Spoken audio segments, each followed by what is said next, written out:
Good evening. Welcome to the National News Broadcast. I'm Kasumi Balachandran.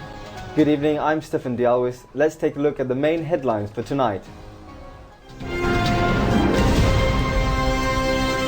The increased plantation labour salaries to be provided from March. 10 essential commodities are to be provided to low-income earners at concessionary prices.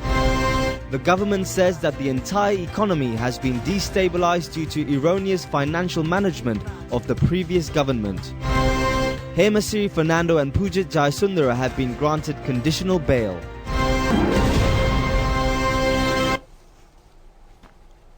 Moving on to those and other stories in detail.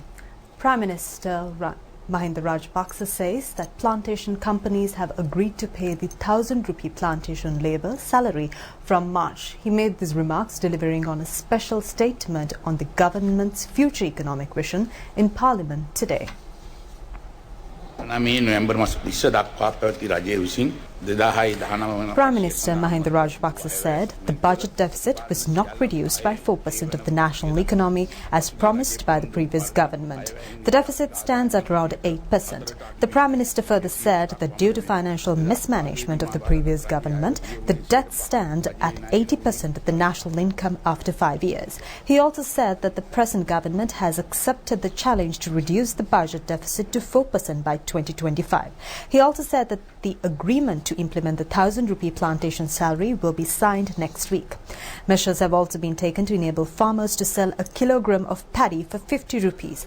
10 essential commodity items will be provided to low-income earners at relief prices from the 1st of March. The Lanka Sadhasa and the cooperatives as well as women entrepreneur societies will be in charge of this relief program.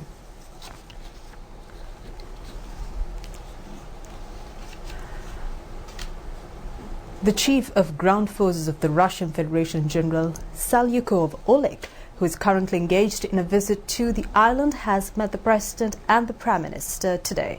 The General has arrived in Sri Lanka to participate as a special guest at yesterday's 72nd National Day ceremony. Chief of Ground Forces of the Russian Federation, General Salyukov Oleg, has met President Gotabaya Rajapaksa at the President's office. Attention has been focused at the meeting on bilateral security cooperation. A high-ranking delegation of the Russian Army has also accompanied General Salyukov Oleg at the discussions. A meeting between the Russian Army Chief and Prime Minister Mahinda Rajapaksa has also taken place at the Temple Trees this morning. Opinions have been exchanged on the occasion on the talks conducted when the Russian Foreign Minister was engaged in Sri Lanka several weeks ago. The Prime Minister has appreciated the cooperation extended by Russia to strengthen bilateral relations. The Colombo High Court has ordered today to release on conditional bail former Defence Secretary Hemasiri Fernando and IGP Pujit Jayasundara, who had been placed on compulsory leave. The charges filed against them would not take measures to prevent the occurrence of the Easter attack, even when they received prior information regarding such an attack. Both suspects have submitted petitions requesting to release them on bail. State Deputy Solicitor General Dilip Apir, appearing on behalf of the Attorney General, has informed the courts that they have no objections regarding granting bail when the case was taken up for hearings today. Accordingly, Colombo High Court Judge Manjula Tilakaratna has ordered to release Hemasiri Fernando on bail. High Court Judge Aditya Patabedage has ordered to release on bail IGP Pujit Jayasundara. Both of the suspects were ordered to be released on a cash bail of 250,000 rupees each and two surety bails of 2.5 million rupees each. The High Court judges have also ordered that it is banned for the suspects to go abroad without permission of the judicial and also to place in the custody of the courts of the passports. Another condition has been imposed on the suspects to refrain from making influences on witnesses and also to appear before the Director of the Department of Criminal Investigations in the final Sunday of every month. When the request was produced through a motion before Colombo Additional Magistrate Priyantha Liyanage, the magistrate has ordered to release the two suspects on bail as ordered by the Colombo High Court. The magistrate has read the bail conditions of the Colombo High Court at this occasion. Thereafter, the magistrate has ordered to release the suspects on bail and also ordered them to take steps to give statements when informed by the Criminal Investigation Department to do so. Further hearings of the case have been postponed till the 6th of May.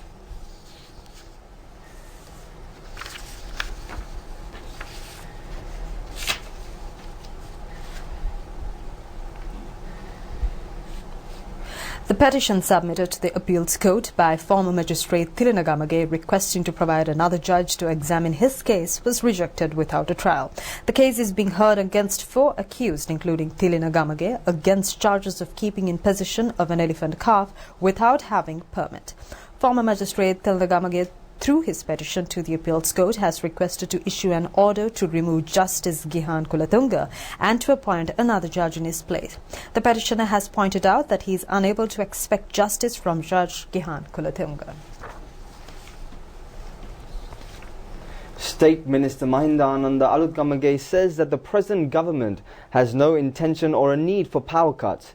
He made these remarks participating in a media briefing to express opinion on the power discontinuation by the Electricity Board recently. State Minister Mahinda Alutgamage said that the power cut was totally an illegal act. Secretary has appointed a special committee to investigate the incident on the instructions of the President. The power cut was done under the pretext of an oil shortage. He added that, however, at the time of power cut, there were 1,500 tons of fuel at the Keravela-Pitya power station.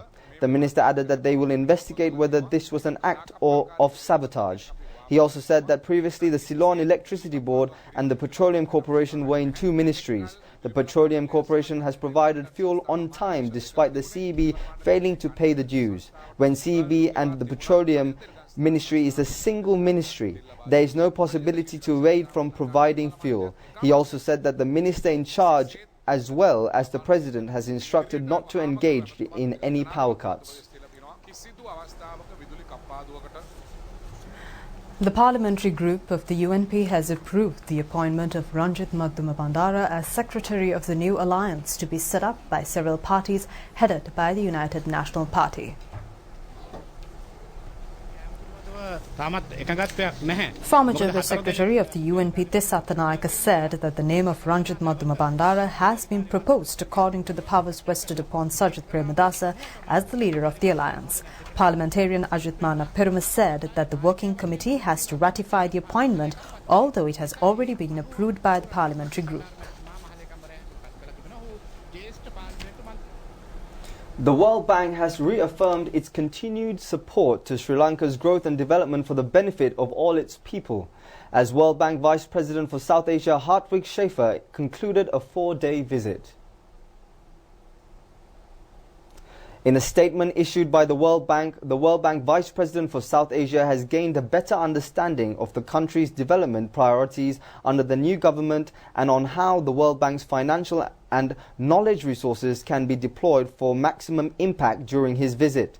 The World Bank Vice President for South Asia has congratulated President Gotabaya Rajapaksa on the recent elections victory and assured the World Bank's continued support to realise Sri Lanka's growth and development aspirations. The statement read that World Bank Vice President for South Asia met with Prime Minister Mahinda Rajapaksa as well during the visit.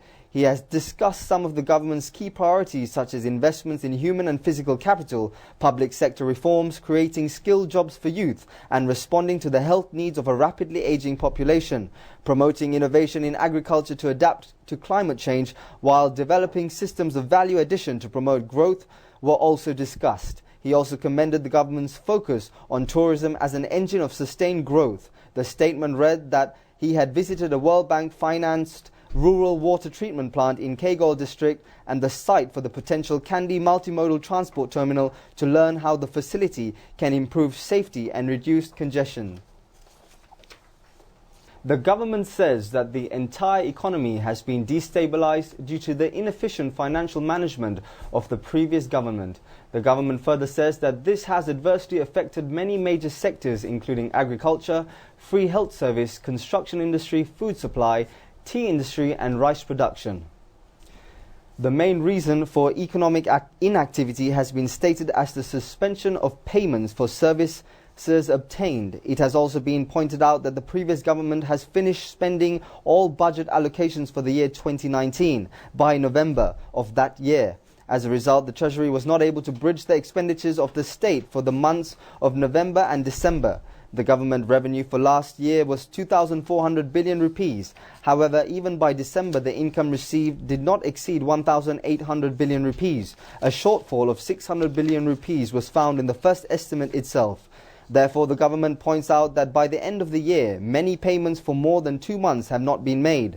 It adds that the previous government had failed to pay 25,696 million rupees to be paid by the Ministry of Health for the supply of medicine and other items in hospitals. The sum to be paid on suppliers for fertilizer subsidy amounted to 23,950 million rupees. The fertilizer companies were moving away from fertilizer imports and distribution of the entire agriculture sector. The local construction sector has collapsed. Half of the 700 small and medium-scale rice mills have been closed down. Production in a majority of 400 tea factories have also been destabilized. As a result of the inefficiency of the state banking system, it has become impossible to recover the loans provided without guarantee. The government communique further says that the present government under the leadership of President Gotabaya Rajapaksa is in the process of taking methodical measures to relieve the economy from the crisis with determination. The senior economic advisor to Prime Minister Ajit Nivad Cabral said he would make a request to President Gotabaya Rajapaksa to initiate an independent police inquiry on the central bank bond scam in early 2015 and dealings in the bond market between 2010 and 2014. He said the so-called forensic inquiry, COPE inquiry chaired by JVP parliamentarian Sunil Handunetti and the Commission of Inquiry appointed by former President Maithripala Sirisena were incomplete, biased and didn't expose those who were directly responsible for the financial crimes in the bond market in 2015. Mr. Cabral, who is also the former central bank governor, added that an independent police inquiry was the most reliable probe because any probe initiated involving the central bank and politicians could not be flawless and clean. He told a news briefing at the Temple Trees last morning that he was ready to tell all at a police probe and directly expose all those who masterminded the financial scam that took place in January and March 2015. The scam was the largest in the banking history of Sri Lanka, involving the primary dealer Perpetual Treasuries Limited, former central bank governor Arjuna Mahendran, handpicked for the job by then Prime Minister Ranil Wickremesinghe, ignoring the protests by President Sirisena and a number of cabinet members and certain top central bank officials. Mr. Cabral questioned the credibility of the audit inquiry. The BDO India LLP and KPMG Sri Lanka had been awarded contracts for the forensic audits into securities fraud involved in the sale of bonds by the central bank.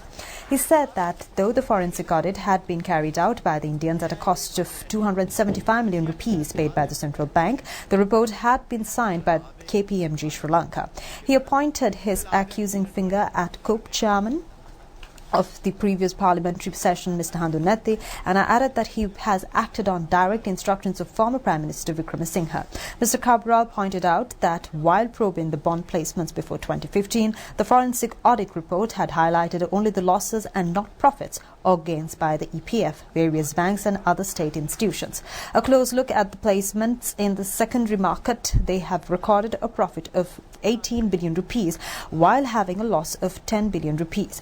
Mr. Cabral, in response to a question, said what he wanted was a thorough and independent CID inquiry on the bond market activities which took place during the Yahapalana government and also during the Mahinda Rajapaksa regime. The number of those killed by the coronavirus has now increased to 492. The highest number of deaths recorded within a 24-hour period was 65. It has been reported that there are 23,384 coronavirus infected persons in China. Nearly 4,000 infected persons were found yesterday alone. China has deployed 2 aircrafts in the quarantine process. The virus has spread to more than 25 countries throughout the world. However, coronavirus disease has not yet been declared as an infectious condition. The World Health Organization has pointed out that it is essential to control the spread of false information in order to prevent proliferation of the disease. It has also been reported that there were around 10 coronavirus-infected persons in a passenger ship that reached Japan. Up to now, only 300 out of the 3,700 persons on board have been tested. Further investigations are being conducted on the 16 suspected coronavirus patients in Sri Lanka. An afflicted female Chinese national who was later on cured is still being detained at the National Infectious Disease Hospital in Angada. It has also been reported that all those who have returned from Wuhan and detained in Diethalava are in good health condition. Chairman of the Sri Lanka Ports Authority, General Dairatnayake, says that activities in the ports of the country have been processed according to the international standards in order to overcome challenges that have arisen with the coronavirus conditions. Passengers of ships Sun Princess, who have arrived in the Colombo harbour yesterday, and 2,470 passengers and a crew comprising of 1,425 persons who arrived in the ship Queen Mary 2 at the harbour today have been quarantined. Chairman of the Sri Lanka Ports Authority, General Dairatnayake, said that they have been providing necessary facilities according to international standards since the beginning. He added that one of the biggest and prominent ships of the world has arrived at the harbour. Chairman of the authority added that they should especially give the message that they are well prepared to face all challenges that have arisen with the eruption of the coronavirus disease. The Government Medical Officers Association was engaged in distributing leaflets to educate the general public on coronavirus at the Apeksha Hospital in Maharagama today. Minister Pavitra Vanyarachi has clarified on the government's position regarding the disease, responding to a query raised by opposition leader Sajit Premadasa in Parliament today. Minister Pavitra Vanyarachi said that it has become a practical measure to detain all passengers arriving from China in a quarantine centre. The minister added that the opposition leader requested to provide face masks free of charge to all persons being tested for the disease. She further said that they, as a responsible government, believe that there is no need to engage in such a measure at this moment. A group of students at the Higher Technology Education Institute were engaged in a protest in front of the Presidential Secretariat today as well. They were engaged in such an agitation at a time when Minister Bandulu Gunawardena has agreed to find solutions to their problems. Minister Bandulu Gunawardena has taken measures to provide an opportunity for the student representatives for discussion when they agitated in front of the Ministry of Higher Education recently. It has been agreed on this occasion to direct their grievances to the Cabinet and to provide solutions. Today's protest has created severe obstructions to public lives. Minister Nimal Siripala de Silva says that many problems have been created in the judicial sector due to the 19th constitutional amendment. The people's expectations were not realised through this revision. The minister made these remarks participating in the Mahajana Dinaya live programme telecast over the national television last night. Minister Nimal Siripala de Silva said that they have no need to question judges. The Chief Justice has the power to question in this regard. The situation that has prevailed prior to the constitutional amendment was better than the present situation. No methodology has been provided through this revision to conduct a follow-up study on the persons appointed through the commissions. He added that the independence of the judiciary has to be preserved. A two-third majority is needed to be set up a monitoring committee to look into this activity. A project to produce fish feed requirement of Sri Lanka in the country itself has commenced in Ekala, Jayala today. A fish feed manufacturing machinery provided by the Food and Agriculture Organization of the United Nations has been installed at the production centre. Minister Douglas Devananda and Deputy Minister Sanath Nishant Pereira have presided over the ceremony held in connection with the inauguration. The machine is able to produce 500 kilos of fish feed in an hour. Deputy Minister Sanath Nishant Pereira said that there is a probability of exporting excess produce. The fish feed is being manufactured using leftovers at the Paliogora Fish Market with technical assistance of the Nara Institute. That's it for the news this evening. Have a good night. Good night.